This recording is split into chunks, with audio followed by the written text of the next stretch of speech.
We read a lot of books critiquing capitalism on this program, and no shade to anyone else, but this was a very fun and engaging text. So I really did appreciate that.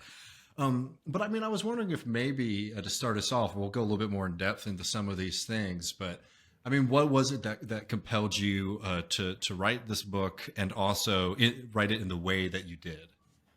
It was a mix of things. I have thought about how do we get more everyday people into the fold. I think a lot of leftists think about that. How do we make these ideas approachable? And it was really synergy because I had an editor who had read one of my Jacobin essays where I'm talking about the working class and how Black people are often left out of it and how it's just whitewashed in general. She read that essay and then she hasn't told me how much she like cyber stalked or whatever, but she was like, I read some more stuff. And then she ended up reaching out to me about doing an approachable guide to socialism. And so I was thinking, well, what if, and she wanted to illustrate it, she wanted it fun, she wanted to center people of color, socialists of color. So I was like, okay, I'm all about that. But then as I started to write it, I started to think about relationship metaphors.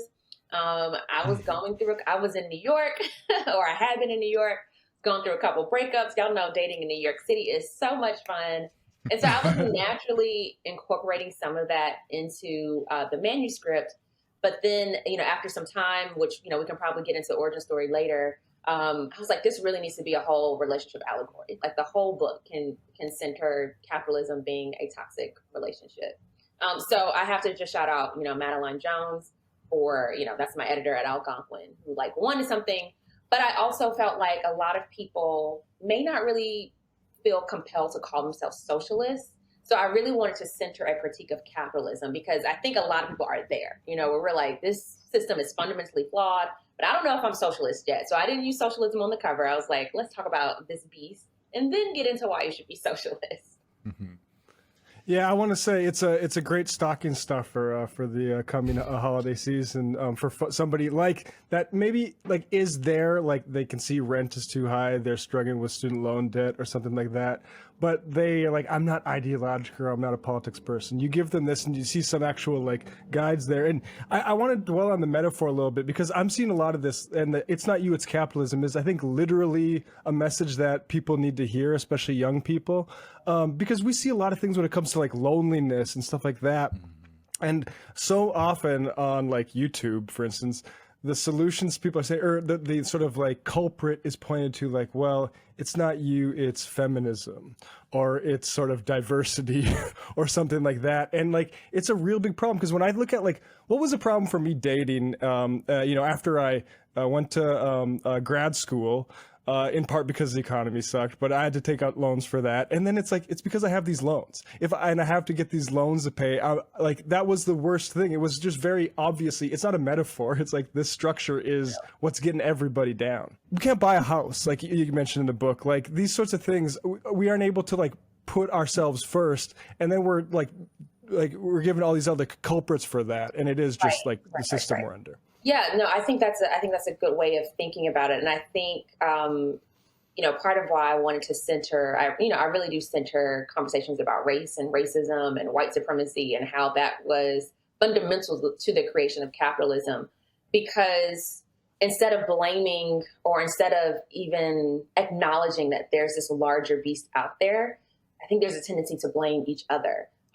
It's not me. It's like, it's all these dudes out here. It's not me. It's like this Black person over there. It's this immigrant who's coming to town. And so it keeps us with a very narrow, divisive focus instead of something that we can all, come together and say our bosses are messing over our lives. Or if we don't have a boss, because a lot of people are still unemployed, a system that, allows unemployment to happen. Like we're not thinking more structurally. And I was talking to somebody about that because, I've been wanting to understand why that is, and I think it's kind of like with climate change, some of those things seem really abstract, but the people that you interact with on an everyday basis, like you can name like the girl that you went out on a date with and blame them. But like, how do you blame this like faceless, the propaganda machine? Like you can't really it's not very tangible. So this is a way, I think, of even making it tangible by saying, oh, this does remind me of like how a relationship works, because that's such an intimate relationship. Right, right. And like even on that, you know, even some people who have been converted to, they'll talk about capitalism so abstractly that it can be really helpful to root them in those like very specific things that you do in your book, right? Whereas no, these are actual like social and material relations that are affecting you. And maybe to sort of tee us up on that, you know, in the kind of style of your book, and I mean, in your own style, I mean, how would you describe what capitalism is to somebody who's asking you for the first time what it is? Because I think, you know, a lot of people get really tripped up on that. Yeah. It's a system where a small amount of people control their resources and decisions and the profits of how a company is run. So socialism says, in, you know, as an alternative, people, the workers, should decide how a company is run. And so whether, you know, that means that people vote on, you know, everybody having equal pay. So regardless of what position you have in a company, people can decide that democratically. Or they can decide, okay, well, a founder, they invested so much time and resources, so maybe they can get a little bit more. But when it's democratic, at least you're bringing everybody to the table, like one person and one vote, instead of a board of directors, like 6, 7, however many people that are like on the average corporate board, deciding basically how whole communities should live.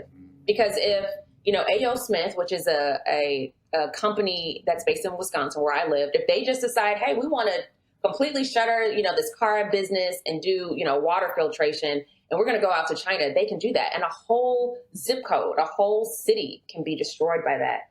We just are saying socialism should allow people to make those decisions democratically. And Malaika, sorry, go ahead, David. Oh, you go. Well, about a third of the way through, you go off on Wisconsin and some of the first that it does. Can you just let people know some of the things Wisconsinite should be proud of? Yeah, well, for just to give people a little bit of context, when FDR was looking at the New Deal, when he was looking at his New Deal programs, he pulled a lot of economists from Wisconsin.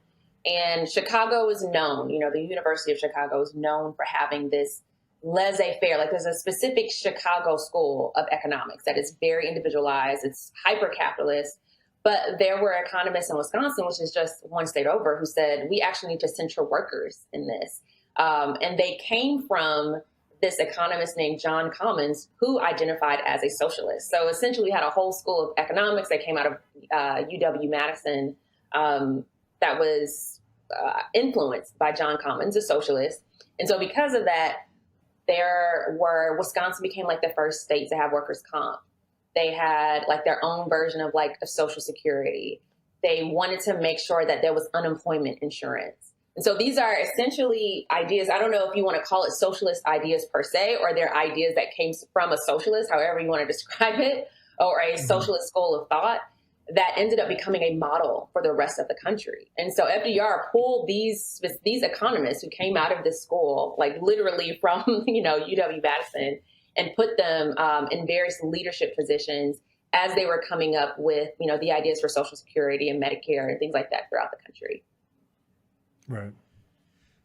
Well, I mean, I want to get into some of these models here, but not to be too laser focused on the capitalism question. One thing that I really appreciated in your book was that you sort of took apart like a kind of a very important distinction, and two things that conflated a lot, which is being a capitalist versus being a consumer. Now, Malaika, you wrote a book, and you're selling that book for money. So, aren't you a capitalist? Sorry, that's not quite how it works. I hope you actually read the book, because then you wouldn't make that argument. The hypothetical person, obviously not you, David.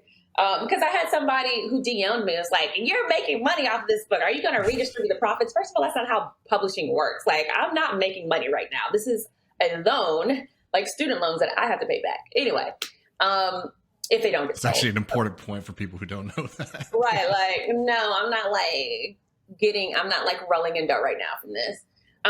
So just buying things does not make you a capitalist, or even selling things. People had markets, people traded, people were involved in industry prior to capitalism. Capitalism is a distinct form of a market enterprise and a distinct form of a business organization where again, you have a small group of people who are using wage labor. They're exploiting the labor of a large amount of people, everyday people like us, to make a profit. And they make all the decisions with how that profit is spent. They can decide to put into stock options. They can decide to give a CEO a gajillion dollars if they want to. And they can do that because our laws support it. Corporate law supports it. The Supreme Court supports those kinds of precedents. It's a system. So somebody just saying, hey, I just want to like buy clothes. No, that does not make you a capitalist. I want to have a form of communication and buy an iPhone. That also does not make you a capitalist.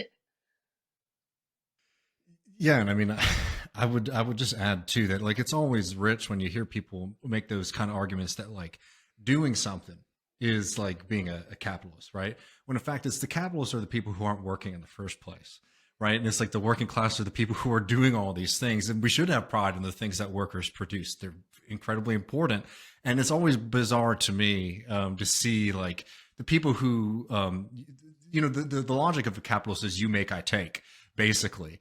Sit around and say, oh, all these things that you enjoy, from the food on your table to the car that you drive, it all comes from me, a capitalist. It's like, no, it comes from thousands upon thousands of workers spending their time working for a wage, producing those commodities.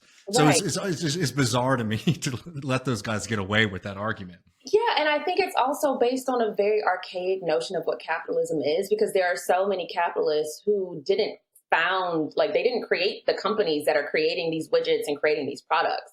Some of them, they come in and they're using, these financial tools to be able to buy out companies. They know nothing about it. Like I remember an anecdote with some factory workers. I want to say this one was in Indiana.